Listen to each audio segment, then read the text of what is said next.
Greetings from Alaska. Today I want to share an experience with you that happened to a friend of mine. We'll call him D. I talked to him yesterday. Uh, he's from Ruby, Alaska, up on the Yukon River, interior of Alaska. He originally shared this with me in 2018 when I was up there building some cabins for a remote mining operation. He was an equipment operator there. So what happened with him, him and two of his aunts, and in the small villages, sometimes your aunts are a little younger than you. It's just how it works out. Anyway, so he got two of his aunts and his little sister, and he had agreed, like, for a week and a half, something like that, to take them out to this berry patch. Um, just to get them out there. It's way out the road. It's actually about 2 miles outside of Long, Alaska. Long, Alaska is an abandoned mining town. Used to have a couple thousand people there. Still a lot of old rustic equipment, and some of the cabins are really cool. Been there, explored it. Just an abandoned mining town is basically what it is. But they're a couple miles past that. Now, to get to Long from Ruby, it's just a cat road. It was cut in by miners and claims and stuff like that. So it's a glorified bike trail, and it's not. Part of that road gets washed out all the time because the beaver will plug up the culverts. And anyway, so it's way out in the middle of BFA. So they get out there and it's roughly midday, and where they're going is past an old mining site that has a lot of big pools of ponds. It's basically, there are old placer mines with overburden, and it's pot marked with all these little drill sites, so like 2 foot diameter drill holes. They could be fairly deep. So you got a Swiss cheese landscape with multiple paths going through it to get back to the tundra where their berry picking patch was, just past this mining claim. So him, his little sister, and his two aunts, they were going along. He said that there was nothing ominous in the air initially. Once they got to the berry picking site itself, uh, he felt uneasy, but he was armed with a rifle and a handgun, and one of his aunts had a handgun. All the guns were large caliber. Anyway, so they're picking away, and his little sister kept saying that there's that man over there. He's watching us. And D would look over, and he's not seeing what his little sister's seeing. And he goes, "Well, point it out exactly." She said, "I can't. Every time you turn to look, he ducks down and he's over there." And where she's pointing, he said, was approximately 50 yards away, just where the little tundra berm stops, and then there's some spruce willows, and then little Sitka spruce, black spruce, whatever you want to call them. They look like mutated spruce trees that are stunted in growth, muskeg, scrub pine. So he's looking over, and he doesn't notice anything. There was nothing that stood out. So he said, "Well, just keep your eye out, and if you see him moving, get my attention, because their goal is to get berries, not sit around." So they're picking away, and one of his aunts says, "Hey, there is a guy over there. Who is that?" Well, now, where they're from in Ruby is a small town. Everyone knows everyone. There's no, I mean, they got a post office there and a little, general store type of deal, but it's a dead town. I mean, people live there, yeah, but it's not like, an Anchorage or a Juneau or a Fairbanks or anything like that. Real small population. So they knew everyone. And they knew all the miners because they had to go through Ruby to get out to their claims. So, it's very symbiotic with all the people that come and go from there. They all know each other. So they look, and he sees movement, but he couldn't make anything out. This thing, he said, blended in real well as it moved. So, the creep factor goes up, and his other aunt was just down the little knoll from them, just over this little rise, and she yells, "Hey, there's a guy over there, and he's moving. He's over here." So they go over this little knoll and look down in that direction, and sure enough, this thing runs off into the trees out of view. So they're immediately like, "Well, we need to get the hell out of here," because it was going in the direction of their back trail to get back to their truck. Now they had to go about 300 yards through this old mining area, pot marked with all these potholes and this huge pond from an old excavation site. They just left it for reclaim, and now it's a big ass pond. And so they gather up their stuff, and he slings his rifle over his shoulder, and he wasn't horribly worried about it, but he did have a little bit of a bad feeling. They weren't too sure. So they go down the trail and they get to the where the overburden line is, which is just a big hump of old cat push stuff. So as they get over the berm, his little sister is right holding hands with the two aunties, and they're immediately right in front of him. And the auntie that had the handgun has out her 44 mag, and they're going along, and he wasn't really over worried at this point. Once they got to the bottom of this berm, they all stopped there and stood and looked around because they heard something. They couldn't pinpoint where it was. Well, off to their right, one of those little scrub brush pines, those black spruce, all of a sudden it snaps, crack, and he said it was loud. It almost sounded like a gunshot loud how it snapped. Excuse me. So immediately his attention's over there. He's got his handgun out. They don't see nothing, but back in the trees and the willows and stuff and the alders, they see another one shaking. So he puts two shots in the air over that direction, not in it, but up in the air over it. This thing starts screaming and starts running in a circle around them. And it's roughly about 100 feet from them, he said, and it's running in a circle. And where they are, there's like 2.5, 3 foot high grass and the trails that are kind of weaved in between this Swiss cheese kind of terrain. So immediately they're freaked out. The little girl screaming. He gets his little sister to calm down. The aunt's is scared as hell. I mean, that's creepy, guys. Can you imagine? Something starts screaming and then running real fast, like. Anyway, so this thing does a circle around, and it's kind of zigzagging back and forth as it's doing it and breaking stuff and making all this thrashing. And so he's still got his handgun out, and as it comes around, it stops on their back trail just on the other side of the berm that they just come over. And so they could see from like about the sternum up, and this thing was just kind of leaning over, looking, kind of sizing up the situation, then ducks down and continues running, and they lost sight of it. So they're freaked the f out. They immediately start making their move to get back to the truck. They lost sight of it. They can't hear nothing. Everyone's just they got to go. So as they're cutting through these trails, little sisters with the two aunties, and D fell back a little bit to give room. He had holstered his pistol, and he's got his rifle unslung, and he had a 338 Win Mag, very powerful rifle.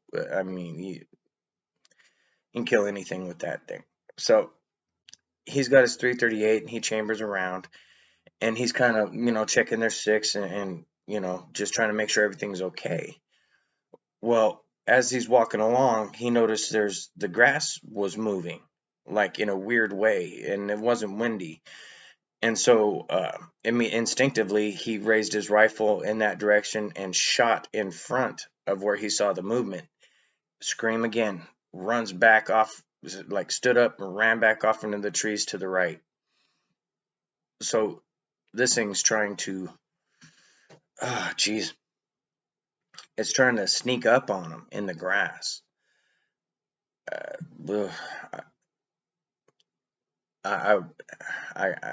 Anyway, so I digress.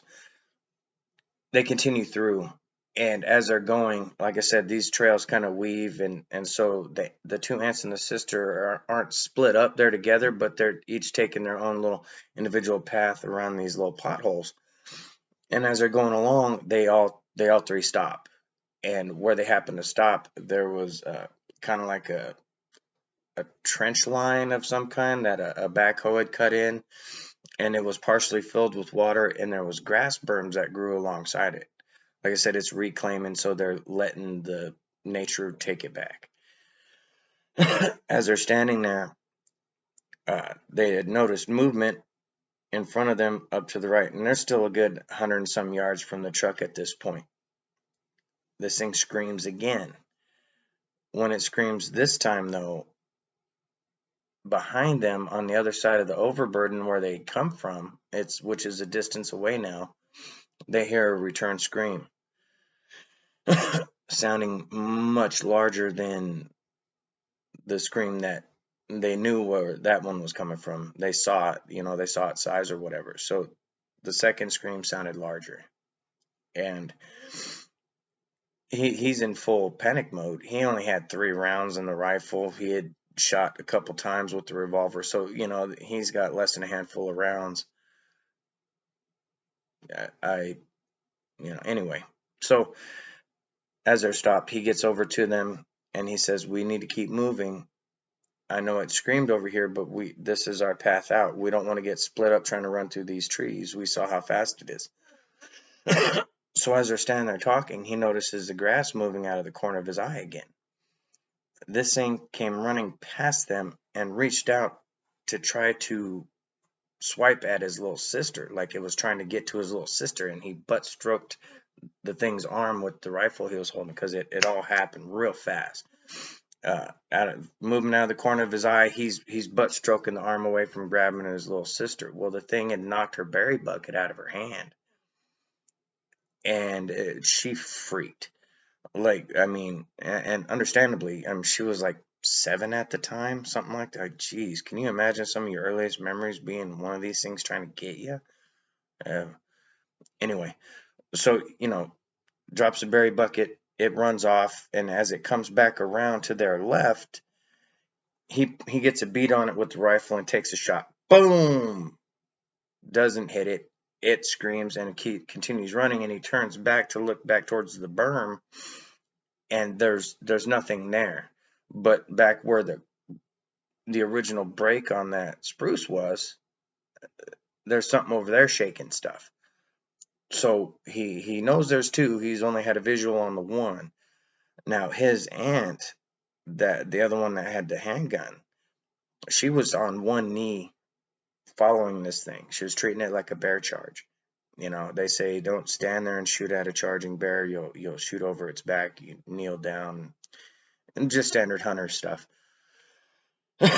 So she's got a beat on it, and it's running. And she doesn't shoot.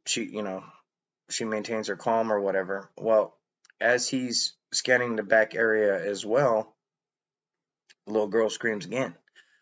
"It's right there. It's right there." And they look off to the right, and it was standing right there in the trail. Like I said, all these little trails zigzag through there to get back. So it wasn't the main trail, but it was one of the little side trails, and like I said, it's all interwoven. So he turns, takes a shot at it. Boom! So I think he said he had one more round after that. He said he shot fast, and he didn't think he hit it.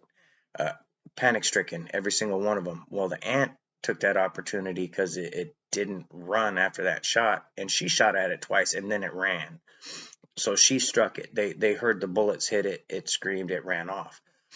So they're thinking, okay, we'll get moving. They continue moving. They're going as quickly as they can, and they're running low on ammo. His aunt only had 6 rounds in the revolver. He had shot a few out of the revolver, and I think he had 1 round left in the rifle. So there's 2 of these things. They're panic stricken. They want to go. Totally understandable. I would just trying to imagine the level of.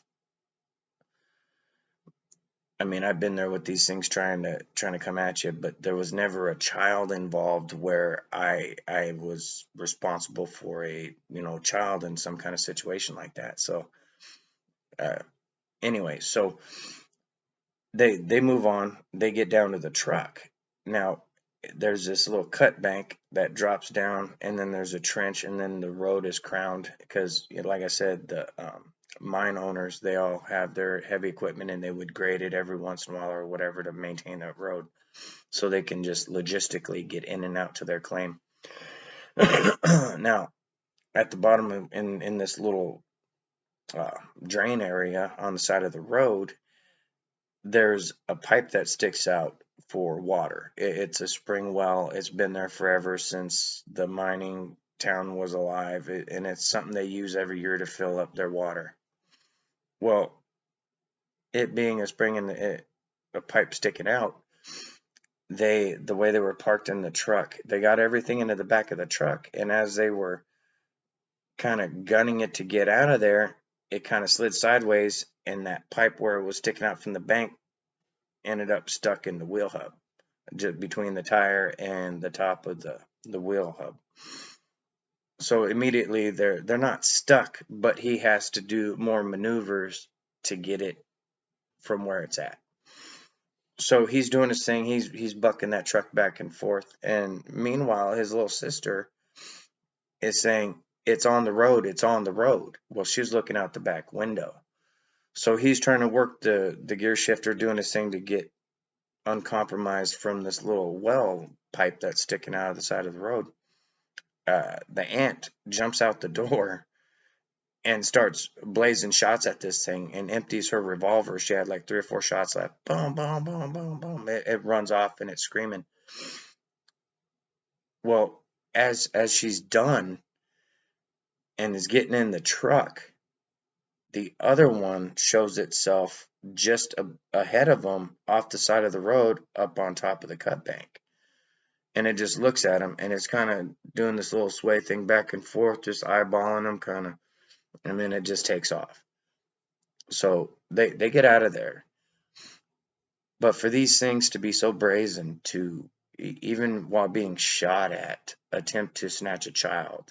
He said that it tried to grab the smaller ant at one point too, when they were cutting through the alder little trails or whatever. Can you imagine that? Can you imagine being with your loved ones in the woods and having to deal with something like this? I don't know. But it's Alaska, and I don't want to speak on the lower 48. There's a lot of people that I've seen that making progress with what they're doing. They're not friendly up here. Um, all the mythology, all the legends, everything, Alaska Killer, Bigfoot, Port Chatham, all that stuff. There's a reason they call him Killer Bigfoot up here. I don't take it lightly. I've seen what these things do. I've seen how they move. And they're, in my opinion, at least for Alaska, I don't think they're our friends. If you've had an experience and would like to share, Alaskan Hairyman Project at gmail.com or nocomp907 at gmail.com. And thanks for listening.